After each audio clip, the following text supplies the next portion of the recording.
years of excellence. Sun International Institute of Tourism and Management. బేసిక్గా మనం ఎంతో మంది ఇన్ఫ్లుయెన్సర్స్ని కానీ లేకపోతే యూట్యూబర్స్గా చాలా మందిని మనం చూస్తూ ఉంటాం.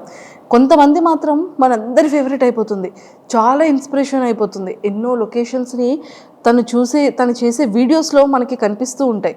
అన్నిటికన్నా ముఖ్యంగా ఫ్యామిలీ లైఫ్ని లీడ్ చేస్తూ పిల్లల్ని చూసుకుంటూ అటు హస్బెండ్కి కావాల్సినటువంటి వర్క్స్ అన్నీ ఫినిష్ చేసుకుంటూ తను కూడా వీడియో వ్లాగ్స్ చేస్తున్నారు అంటే అది చాలా పెద్ద మల్టీ టాస్క్ అనే చెప్పాలి. బట్ అలాంటి తను వీడియోస్కి మాత్రం కొన్ని ల్యాక్స్ ఆఫ్ పీపుల్లో ఫాలోవర్స్ ఉన్నారు, ఫ్యాన్స్ ఉన్నారు. అది యూట్యూబ్లో అయినా ఇన్స్టాగ్రామ్లో అయినా. తన వీడియో కోసం ఎస్పెషల్లీ తను ఏ వ్లాగ్ చేస్తారా, ఈరోజు ఏం పోస్ట్ పెడతారా, ఈరోజు ఏ వీడియోని పబ్లిష్ చేస్తారా అనేది చాలా ఎక్కువగా ఫ్యాన్స్ వెయిట్ చేస్తూ ఉంటారు. అలా వెయిట్ చేసే ఫ్యాన్స్ అది చాలా బ్యూటీ థింగ్ అనిపిస్తూ ఉంటుంది. సో అలాంటి ఇన్స్పిరేషన్ ఉమెన్ ఈరోజు నాతో పాటు ఉన్నారు.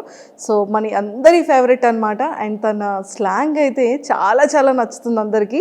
సో మరి ఎవరైనా అనుకుంటున్నారు కదా, అండ్ బ్యాంకాక్ పిల్ల మన శ్రావణి గారు నాతో పాటు ఉన్నారు. సో తనతో మాట్లాడి చాలా విషయాలు తెలుసుకుందాం. Hi ma'am, welcome to India. Thank you.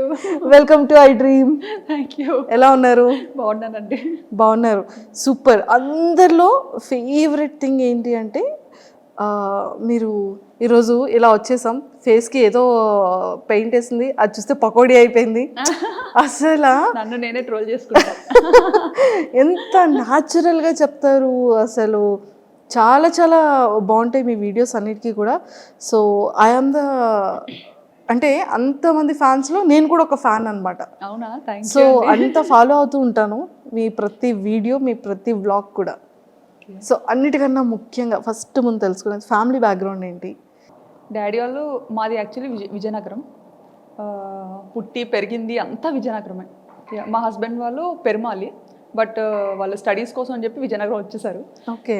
ఇంకా మోస్ట్లీ ఏంటంటే ఇద్దరం ఒక ఏరియాలోనే ఉండేవాళ్ళం అనమాట. మా అత్తయ్య వాళ్ళు మమ్మీ వాళ్ళు ఒక ఏరియాలోనే ఉండేవాళ్ళు. సో అలా చూసి పిల్లల్ని అబ్జర్వ్ చేసి వాళ్ళు నన్ను అండ్ మా పేరెంట్స్ అతన్ని అబ్జర్వ్ చేసి ఇలా పెళ్లి చేస్తే బాగుంటుందని చెప్పి వర్మ గారిని ఇచ్చి పెళ్లి చేశారు. అంటే యాక్చువల్గా పేరెంట్స్ అనుకున్నారా, పేరెంట్స్ కన్నా ముందు సారు మీరు అనుకున్నారా? అలా లేదు, అస్సలు తెలీదు, అసలు తెలీదు, ఎప్పుడు చూడలేదు. Okay okay. ఒకటే ఏరియా అయినా కానీ అసలు ఎప్పుడు చూడలేదు. ఓకే. మహా అయితే ఒక 3-4 lanes డిఫరెన్స్ ఉంటుంది అంతే. అంతే. సో మొత్తానికైతే అరేంజ్ మ్యారేజే? అరేంజ్డ్. No love marriage? కాదు, కానీ చాలా మంది మీది లవ్ మ్యారేజ్ అని స్టార్టింగ్ లో చాలా మంది అడిగేవారు. ఈవెన్ రిలేటివ్స్ లో కూడా అంత ఒక్కటే ప్లేస్ లో ఉండి అరేంజ్డ్ అని చాలా మంది డౌట్ వచ్చింది అనమాట. బట్ అలా కుదిరేసింది అంతే. సో కంప్లీట్గా ఎడ్యుకేషన్ కూడా విజయనగరంలోనే. ఏం చదివారు? బీటెక్ చదువుకున్నారు, super. And Varma sir direct starting బ్యాంకాక్లో జాబా లేకపోతే? లేదు, ఫస్ట్ మైసూర్లో వర్క్ చేశారు. Okay okay. ఇన్ఫోసిస్లో. ఓకే. అండ్ తర్వాత కేరళ వచ్చారు, త్రివేంద్రంలో ఉండేవారు. అండ్ ఆ తర్వాత యాక్చువల్లీ కేరళలో ఉండే టైంలో ఎంగేజ్మెంట్ అయిందనమాట. అప్పుడు నేను బీటెక్ 3rd year. ఓకే. ఓ, బీటెక్ 3rd year లోనే మీకు ఎంగేజ్మెంట్? అయ్యో, ఎడ్యుకేషన్ కంప్లీట్ అవ్వకముందే ఎంగేజ్మెంట్ అయిపోయింది. అంటే మమ్మీకి కొంచెం హెల్త్ ఇష్యూస్ ఉండడం వల్ల ఒంట్లో బాగోకపోవడం, సో వాళ్ళు ఏదో భయపడి మనం మంచిగా ఉండేటప్పుడే అమ్మాయికి పెళ్లి చేయాలి అని అప్పటి నుండి స్టార్ట్ చేశారనమాట. ఓకే. సో అలా మొదలైంది. సో మీ మ్యారేజ్ టైంకి సార్ ఎంగేజ్మెంట్ టైంకి కేరళలో ఉండేవారు అండ్ పెళ్ళి అయిన తర్వాత హైదరాబాద్కి షిఫ్ట్ అయ్యారనమాట. ఓకే. సో కొన్ని ఇయర్స్ మీరు హైదరాబాద్లో కూడా ఉన్నారు? 1.5 years ఉన్నాం హైదరాబాద్లో. 1.5 years? అయ్యో, మాకు ఈ బ్యాంకాక్ పిల్ల హైదరాబాద్లో ఉన్నప్పుడు తెలియలేదు. అవునా? లేదు, అప్పుడు అవ్వలేదు ఇంకా బ్యాంకాక్ పిల్ల. Okay okay okay. కానీ ఒక్కటి ఏంటంటే అండి, వీడియోస్ అన్ని నేను ఎక్కడి నుండి స్టార్ట్ చేయాలో కూడా తెలియట్లేదు. సో బ్యాంకాక్ అనగానే ప్రతి ఒక్కళ్ళు ఎలా ఉంటుందంటే అది ఒక టూరిజం ప్లేస్ అనేది ఫస్ట్ థింగ్. బ్యాంకాక్ అనగానే అబ్బాయిలు ఆహా ఓహో మీరు బ్యాంకాక్ వెళ్తున్నారు అని ఒక థాట్లోకి వెళ్ళిపోతారు. సో నిజంగా అక్కడ అమ్మాయిల్ని కూడా చాలా మంది టూర్స్ వెళ్ళే వాళ్ళు అండ్ కపుల్స్ వెళ్ళే వాళ్ళు కూడా చాలా రీల్స్ చేస్తూ ఉంటారు. అందరు అమ్మాయిలు లైన్లో ఉంటే వాళ్ళ హస్బెండ్కి ఐస్ క్లోజ్ చేసి తీసుకెళ్ళడం, అంటే ఈ కైండ్ ఆఫ్ అవేర్నెస్ అనేది ఇటు మన ఇండియా సైడ్ ఉంటుంది. ఓకే. బ్యాంకాక్ అనగానే ఒక థాట్, అంటే పీపుల్ ఎందుకు అలా తీసుకుంటారంటే అక్కడ ఏదైతే చూస్తారో అది మనకి ఇక్కడ ఇండియాలో కనిపించదు. ఫస్ట్ థింగ్ ఆ నైట్ లైఫ్ అనేది ఇండియాలో మనకి చాలా తక్కువ. అంటే మేబీ ఢిల్లీ అటుపక్క మనకి ఉండొచ్చేమో, ముంబై ఢిల్లీ అటుపక్క. బట్ ఇటుపక్క మన ఆంధ్ర తెలంగాణ సైడ్ అయితే నైట్ లైఫ్ అని అలాంటిది ఏది మనకి ఇక్కడ అవును ఉండదు. అవును. బట్ అదేంటంటే ఇక్కడ నుండి వచ్చిన పీపుల్కి అక్కడ చాలా అది డిఫరెంట్గా అనిపిస్తుంది అనమాట. సో మన కల్చర్ వేరు, వాళ్ళ కల్చర్ వేరు కాబట్టి సో వీళ్ళు ఏదైనా కొంచెం డిఫరెంట్గా ట్రై చేయాలి అని పీపుల్ చూపించాలని రకరకాలుగా ఎక్స్ప్లోర్ చేస్తుంటారు. కానీ అక్కడ నిజంగానే ఫ్యామిలీస్కి కానీ ఫీమేల్స్కి కానీ రెస్పెక్ట్ ఎలా ఉంటుందండి అక్కడ? చాలా బాగుంటుందండి. కానీ అది మీ వీడియోస్ ద్వారా తెలిసింది మాకు కూడా. మరి అంటే యాక్చువల్లీ నాకు తెలిసిన కంట్రీ, నేను ఇండియా నుండి దాటి అడుగుపెట్టిన కంట్రీ ఒక్కటే కంట్రీ, అది కూడా థాయిలాండ్. ఓకే. సో నాకు తెలిసిన మట్టుగా ఇప్పటి వరకు చాలా రెస్పెక్ట్ చేస్తారు. మన ఇండియన్స్ని కూడా చాలా మంచిగా రెస్పెక్ట్ చేస్తారు. ఓకే. సో ఎన్ని ఇయర్స్ అవుతుంది మీరు బ్యాంకాక్ వెళ్ళి? ఆల్మోస్ట్ 9 to 10 years అయిపోతుంది.